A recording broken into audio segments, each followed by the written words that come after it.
I do want to sort of convey this outdoor large public venues such as concerts, stadiums, and things like that. And a lot of that is the inability to distinguish between vaccinated and unvaccinated, and to say that in those settings, when you have those that density, we really do worry about protecting the unvaccinated people. Next question.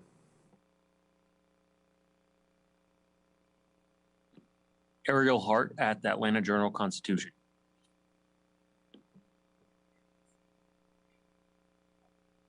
Hi, I'd like to go back to the question about for states that do not have yet the national rate, that are below average, should there be different guidance for us? I'm calling from Georgia.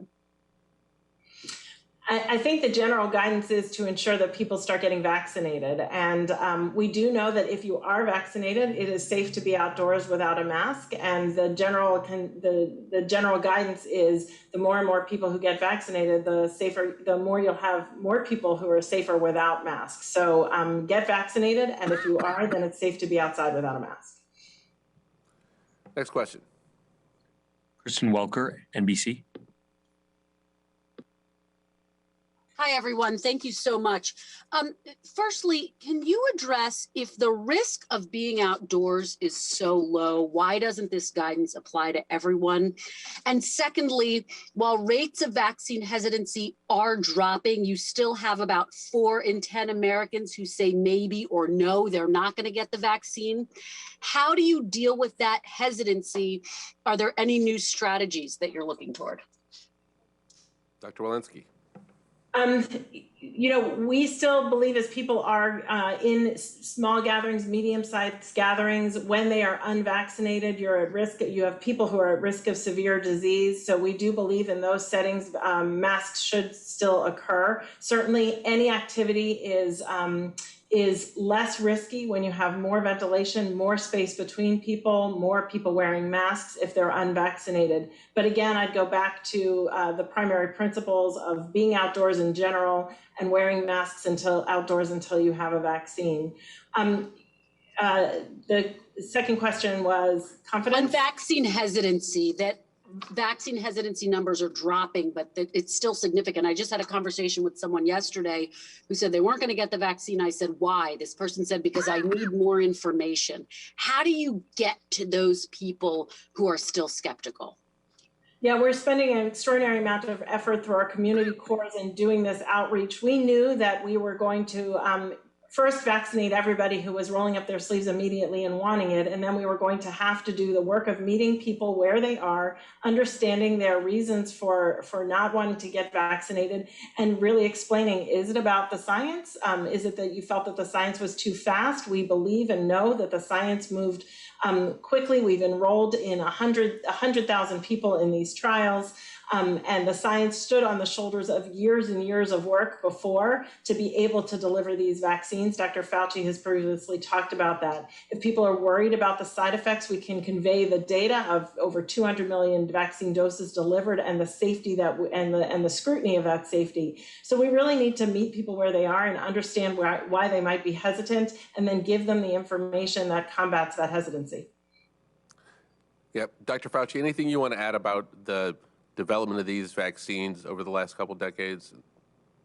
Well, yeah, I mean, as Dr. Walensky said, we try to go step by step of what is it about the situation that makes you hesitant. And one of them is, in fact, the speed with which this has happened, because we've been talking for a long time that vaccines usually take years to go from a recognition of the pathogen to getting vaccine into people's arms. We did it in 11 months. But as we've said often, that is a reflection of decades of scientific advances in 2 major areas. One, vaccine platform technology, which led for the years of work to perfect the mRNA and the vector, such as the adenovector approach. And secondly, structure-based vaccine design that led to the precise, correct conformation of the spike protein, which proved to be so immunogenic and in fact got translated into a highly efficacious vaccine. You're talking about decades of fundamental science. When people hear that, they realized that this was not being rushed, that they are benefiting from the culmination of years of research. Kristen, I think one thing that we're cognizant of and always have been is everyone has their own decision-making process. Some people decide quickly, some people take a little bit more time to decide. I think it's important that we respect everybody's decision-making process. And the person that you spoke about, our advice to them is talk to your doctor, talk to your pharmacist, talk to people you trust, talk to people who've taken the vaccine. And I think the picture that emerges is 130 million Americans, hundreds of millions more overseas, significant differences in their safety, and the risk of these viruses, particularly the variants, is just too high. So as more people do their own homework, we'll give them the time and the information and the local resources through the community core to do that homework. And we think that that is what is responsible for moving more people in that direction. Next question. Cheryl Stolberg, New York Times. Thank you for doing this call. This is for Dr. Walensky. Dr. Walensky, you talk about small and medium-sized gatherings, but you don't define what they are. So I'm wondering, can you please define for people what a small and medium-sized gathering is, or say why you aren't defining it, if there's some reason for that? And then separately, you talked a few weeks ago about feeling a sense of impending doom. And I wonder if you could reflect on that and talk a little bit more about how you feel right now, given the numbers.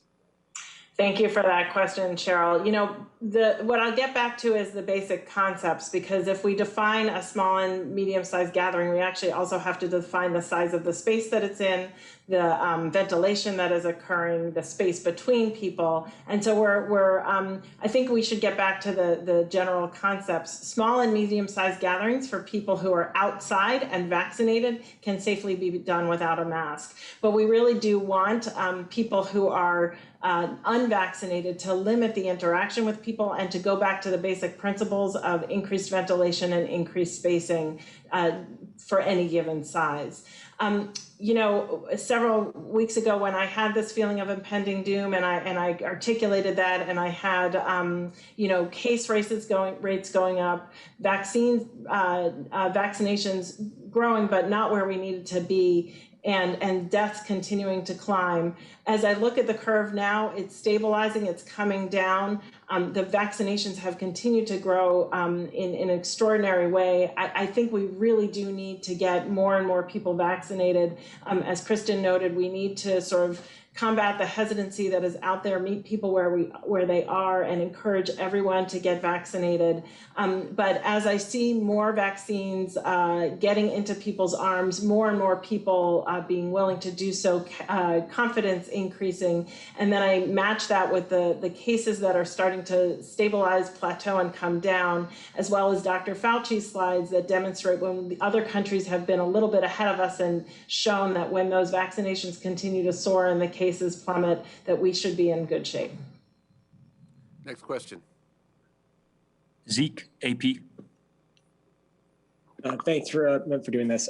Dr. Walensky, I was hoping you can clarify a little bit, why are the people who are fully vaccinated wearing masks in all of those different scenarios? Is it to protect others from them in case they have a breakthrough infection? Is it protect themselves from potentially acquiring a breakthrough infection, or is it to model safe behavior for those who are not vaccinated around them in all of those spaces? And then also, do you have any targets by which you would sort of begin to roll back, how many people need to be vaccinated in society for you to begin, allowing people to wear masks at baseball, to take their masks off at baseball stadiums or indoor dining or the like?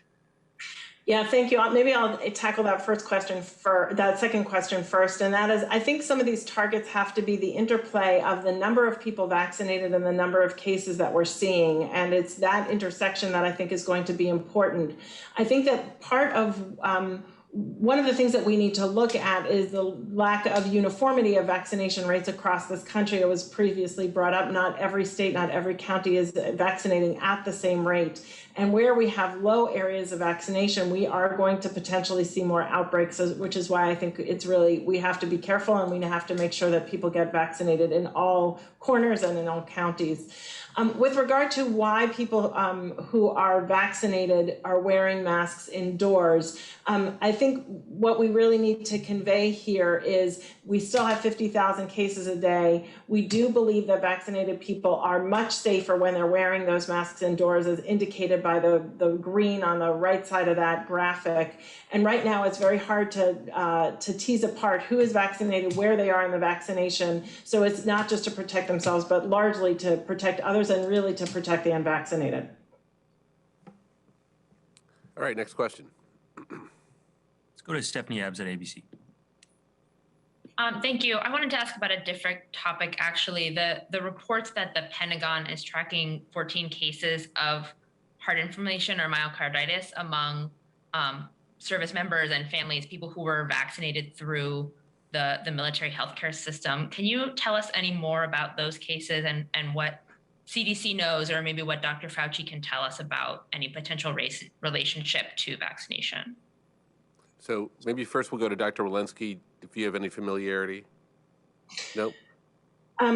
Yeah, I'm aware of those reports. I don't necessarily want to comment on what the DOD is doing and investigating in their own investigations. What I will say is we've delivered over 200 million doses of vaccine, of these vaccines. And after hearing about these reports, we again looked back in our vaccine safety data, and we had not seen any reports of those. Those have since been reported to us, and so those investigations are ongoing. But you know, it is a different demographic than we normally see, and we will be working with DOD to understand what is happening in those 14 cases. We have not seen the signal, and we've actually looked intentionally for the signal in the over 200 million doses we've given.